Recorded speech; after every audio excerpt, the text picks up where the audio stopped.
Sports 630 KIDO, KIDOM.com, Terry Ford Show. NBA draft, a couple days away. Time to talk some NBA news, the draft, the lockout, the savior of the league has shown up.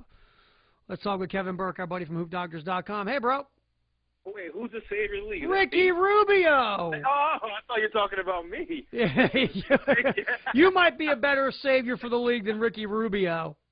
Ricky, listen, I don't want to cut you off. I just wrote an article yesterday for the HoopDoctors.com entitled, Ricky Rubio better be a damn good NBA point guard. No doubt. He better be one of the best point guards we have ever seen, holding the NBA in Minnesota and their fans hostage for 2 years. I mean, the guy averaged 5 points, 4 assists over the last 2 years, lost his starting job a few months ago.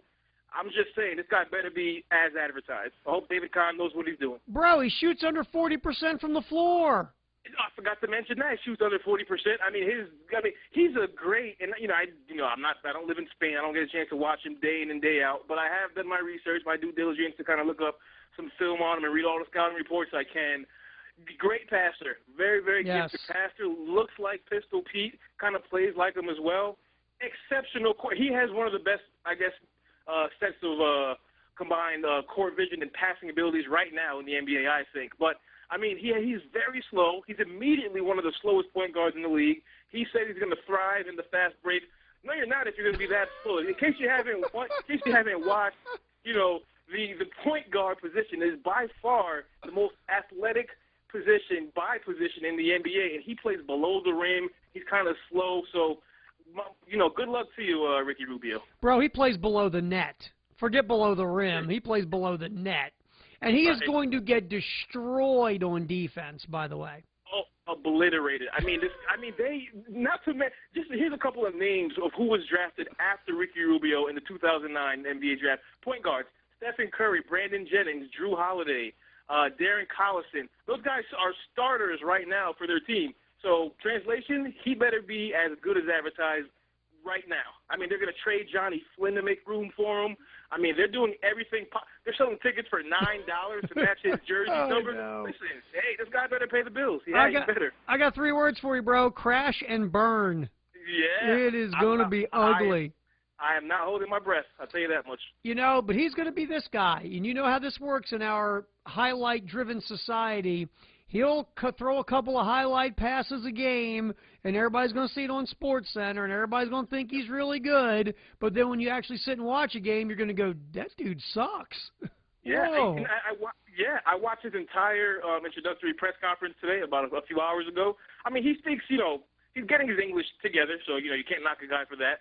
But he just didn't instill a lot of confidence. Maybe that's a language barrier thing there, but I didn't seem confident. He just said a lot of, I got to get better at this, I got to do that, and you know, hey, it's waiting 2 years for you, but you should have that stuff wrapped up already. You would think by now, you would understand. It's gonna in 2 years. I gotta be able to, I don't know, maybe be able to hit a perimeter jumper. Better, you know, do some of those fancy exercises and plyometrics to get quicker. Maybe I should be able to touch the net by the time I get there. Maybe I should play some defense. You know, I have a feeling this is going to be a disaster in Minnesota. I'm wondering what D1 school he would start for. I mean, you know, in the ACC and Big East could even start based on what I've seen. Again, I'm not a EuroLeague expert by any stretch, but based on what I've seen, I'm not sure he could even start like for the D1 in the ACC or Big East. But time will tell. Yes, it will. All I know is he got benched by his team in Spain, and it's like, whoa, that's not a good sign. Exactly. Kevin Burke, HoopDoctors.com, and Sports 630 KIDO, KIDO.com. Terry Ford Show. All right, NBA draft, and it's a draft that is just awful. It just seems like it's going to go down in history for its awfulness. You got 2 cats in the top of the draft. Look, Kyrie Irving.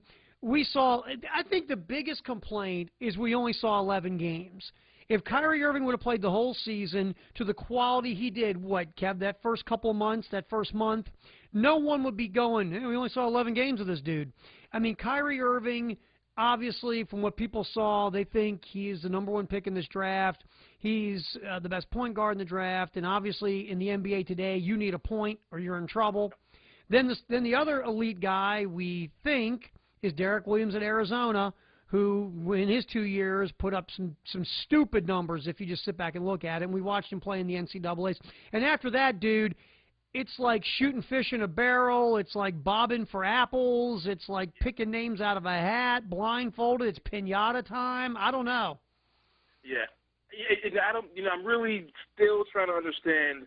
I mean, Kyrie. Yeah, I hear what you're saying. 11 games. If he played longer, I personally would be more sold on him. I mean, his big thing is that, or all the experts, air quotes, all the experts are saying he's a pass first point guard. He's a true point guard. I mean, he averaged, almost 18 points and 4 assists. Those numbers alone don't say pass first guard to me if you're looking at just the box score. And in every game he played, all 11 games he played, he scored at least 10 points. In no games, in 0 games out of the 11, did he have double-digit assists. Right. I mean, those two things jump out at me and say, hey, is he really a pass first guy? I think he's silky smooth. I think he can, create his own shot. He can get guys involved from what I can see. But if I have a Derek Williams staring at me, I mean, he's a 6'9". He shot the three above 50% last year. He can finish around the basket. Just ask Duke. Ask Kyrie. He was a part of that game. He can finish around the basket. How do you overlook a guy like that for a floor? I mean, everything you're saying is right. You need a point guard. He's not super athletic. He's not, you can pick it apart till the cows come home. But right. If I'm Cleveland, I take Derek Williams. And David Kahn was kind of suggesting and hinting that the draft lottery was fixed. He was kind of sour that they got the number 2 pick. Well, if they had the number 1 pick, they'd pick Williams anyway. They got boy wonder Ricky Rubio, the savior. Right. So they're going to pick a point guard anyway. So he got his wish. But you're right. After the first 2 picks, I mean, Brandon Knight is slated to go number 3 to Utah. In my opinion, his closest NBA comparison is Devin Harris. Where does Devin Harris play? Oh, he plays for the Utah Jazz. I mean, he's already on that team. So, does Brandon Knight going to Utah really make them a better team? But, again, where do you go? I guess the next best guy after that is Enes Kanter. You trade it. I don't know. You trade out. You trade it, maybe. It's awful. Right. It's tough. It's really tough. Well, to go back with the whole first 2 guys, see, I'm kind of more in your camp on Kyrie Irving. I didn't see pass first, distributor, getting everybody involved. But then again, I watched Derrick Rose at Memphis, and I didn't see that either. He's still not that in the NBA. I'm a Chris Paul kind of guy. I want a point guard that his first goal is to get everyone else involved. But he can score when he needs to. That's my kind of point guard on Terry Ford's NBA team. And look, no offense to Derrick Rose or Russell Westbrook, those guys drive me nuts. Yeah. I can't stand watching the point guard dribble the ball for 10 or 15 seconds and 4 dudes stand there picking their nose wondering what in the hell he's going to do. I want a Chris Paul point guard any day, and I think those are the guys for it's all said and done. Look at Jason Kidd, another one. I mean, I want those kind of point guards. Kyrie Irving doesn't strike me as that point guard, Kevin. Not yet. Yeah, with each passing day, we're moving farther and farther away from the Magic Johnsons, the Jason Kidds, the Chris Pauls, the Penny Hardaways. We're getting farther and farther away. The Rose, the Westbrook. We're a part of that era. So when you get a guy like a Chris Paul, he's rare. He's an anomaly now. You kind of have to realize that everyone's a shooting guard. Everyone is no matter how tall you are, you're a shooting guard. And Kyrie, maybe he can morph and develop into that because I don't think he'll be able to score 18 points per game in the NBA. He won't score 30 points like he did a couple times this year. That's for sure. So. Cleveland, I guess, I don't know. I guess with Cleveland, maybe Derek Williams, his frame reminds them too much of LeBron. Yeah. And they want to steer clear of that. I really don't know what it is, but best of luck with that pick. I think he's going to be a shoot-first guy. I don't think he's going to get guys involved. Initially, I'll give it some time. I mean, these guys are 19 years old, can sit here, pick it apart to the cows come home again. But, if it were me, it'd be Derek Williams.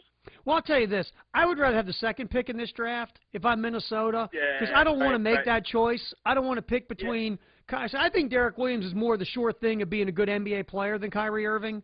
That's the way I look at it. And if you're going to ask me who has even a better chance of being an explosive player in the NBA, I'll take Derek Williams over Kyrie Irving, too. I get Cleveland. I mean, I understand you want a point guard. You want a face of the franchise. You want the guy to help everybody forget LeBron. He's a dookie. He can complete a sentence. He can smile right, blah, blah, blah. But at the end of the day, today, in June 21st of 2011, if you said, which one of these 2 guys do I think is going to be an elite player, has a better chance, I look at Derek Williams. And if you have the first pick in the draft, isn't that what you want, an elite player? Who cares what position they play?